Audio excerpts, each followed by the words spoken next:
الممثل آدم ساندلر ولاعب كرة السلة الشهير ليبرون جيمس ينتجوا لنا فيلم درامي رياضي ممتاز على نتفليكس، يثبت فيه آدم ساندلر مرة أخرى قدرته كممثل درامي جدي ممتاز. اليوم أصدقائي إخواني عائلتي فيلمر يراجع هاسل.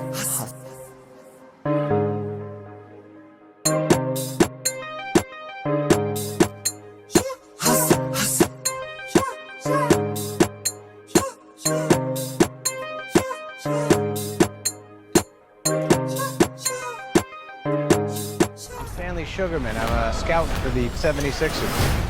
كيف يكون اسم الفيلم هاسل وما نستخدم أغنية هاسل الشهيرة لليانج والرند اللي حترك لكم رابطها تحت في خانة الوصف عشان تنطربوا. نرجع لفيلمنا. آدم ساندلر يلعب شخصية صياد مواهب في NBA كرة السلة الأمريكية في أواخر ال50 من عمره، ويبحث عن المواهب ويسافر كثير وحياته العائلية ملخبطة، وفجأة يكتشف لاعب في أسبانيا اسمه بو كروز ويبدأ يشتغل عليه ويدربه آملا في أنه يحقق هدفه الأهم من هذا كله، وهو أنه يصير مدرب. قصة كفاح في عالم رياضي شفنا زيها كثير بنفس الحبكات الاعتيادية في أفلام زي روكي، ماني بول وذا بلايند سايد، بس في عالم أفلام كرة السلة بالتحديد هاسل بالراحة يكون من أفضل ثلاثة. بمدة عرض 2 ساعات، إخراج جيرمايا زاغر، بطولة آدم ساندلر ولاعب كرة السلة المعروف هيرنان غوميز، مصنف آر بس عشان اللغة المستخدمة، ما في له أي شيء ثاني. روح شوفوا على نتفليكس واستمتع وتعال هنا عشان نراجعه مع بعض. Let's go. You love this game?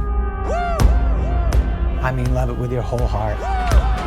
Because if you don't, let's not even bother. القصة رغم حبكتها الاعتيادية إلا أنها مصدقة لطيفة، صح يمكن طالت مننا في النهاية شوية بس ما كانت تطفش، والمواضيع ممتازة. معاناة ستانلي شوغرمان لتحقيق حلمه في هذاك العمر وصلتني تماما. علاقته المضطربة مع زوجته وبنته أيضا كانت مؤثرة، والكونتراست بين حياته وحياة أهله وحياة اللاعب بو كروز وأهله كان جيد، استعرض بشكل جيد وخرج لنا رسائل مهمة. الكيمياء بين آدم ساندلر وهيرنان غوميز هي اللي شالت الفيلم بالنسبة لي. علاقتهم مسلية مضحكة ومؤثرة في نفس الوقت، لأنه ما فيها كوميديا ساندلر المعتادة، كانت جدية إلى حد ما، رغم أنه أحيانا يحاول بس مو كل مرة تزبط. بس علاقتهم على قد ما هي مسلية والتنكيت والمحشات ما بينهم، إلا أنها أيضا مصدقة كذا، ساتل لطيفة. What the hell am I still chasing this for? So you're just gonna give up on your dream? Been in this league for 30 years and it's like I'm nothing. آدم ساندلر بالتحديد قاعد يكسب احترامي كثير آخر 4-5 سنوات، لأنه الكوميديا أحيانا تصيب وأحيانا تخيب معاه، بس لما يجي ياخذ أفلام درامية بجدية ويقدم أداءات الصراحة مقنع ومقتدر، وعنده طاقته الخاصة اللي يضيفها على كل مشهد ومع كل ممثل يوقف معه. هيرنان غوميز رهيب، إنك تقدم أداء زي كذا وإنت أصلا لاعب كرة سلة مالك في التمثيل، الصراحة مبهر. باقي الممثلين كوين لطيفة كانت أوكي، روبرت دوفال لما ظهر على الشاشة رسم ابتسامة على وجهي، وحشني الشايب. ولده اللي مثل دور الفيلن الشرير اوكي يعني بالغ حبتين بس يعدي. باقي الممثلين تقريبا كلهم يا اما لاعبين او مدربين او شخصيات معروفة في NBA. ليبرون جيمس طبعا اكيد جابهم بعلاقاته، والصراحة بدع، لانه وجودهم والكيميوز والايستر ايجز اللي حتعجب وحتكيف عشاق كرة السلة الامريكية اضفت جو من الواقعية للفيلم. Being the guy who finds the guy matters in this business. Won't Vince fire you for this? I just want to make sure I do what's right for the kid. He's got a daughter to support. You got a daughter to support. الحوارات كانت مكتوبة صح وطبيعية جدا. كوميديا آدم ساندلر المعتادة لما اشتغلت صح، وكويس انه ما بالغ فيها عشان ما كانت حتضيف كثير للفيلم.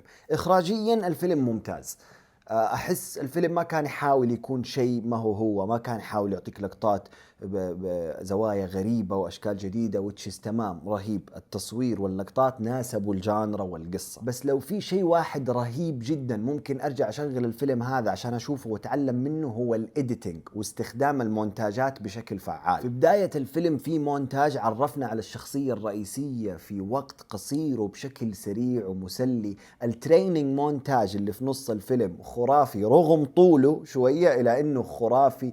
المخرج استخدم مونتاجات كثير عشان يوصل لنا أفكار كثير في وقت قصير بشكل جدا فعال. ناهيك على أنه حط فوق هذه المونتاجات أغاني رهيبة كثير أبقتنا متسليين ومستمتعين.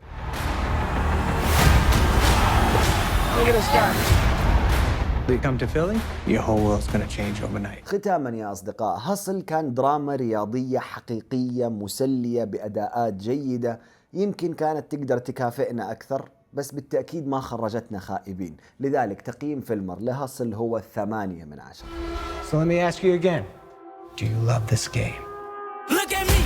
شكرا جزيلا على حسن متابعتك صديقي الفيلمر. أنا أحدثك من سان دييغو كاليفورنيا في الولايات المتحدة الأمريكية أثناء رحلة عمل، لكن بإذن الله قريبا حرجع للاستوديو وللعيال وحنرجع لكم بمراجعات أرهب وأكثر وجماجم مخرجين وأحاديث فيلمرية لا تنتهي. فسبسكرايب عشان يسهل تواصلنا، ولايك لو عجبكم الفيديو، ودائما كونوا فيلمرز. يا نعيش بهنا ونموت هنا، جانا الصيد وانا ادور على الغنى، ما جاب الطيب يجي كده اللي في راسي حيصير، بس لا تسألني متى. كيف يكون اسم الموفي هاسل؟ بس يا سان دييغو، بس يا مجرمين.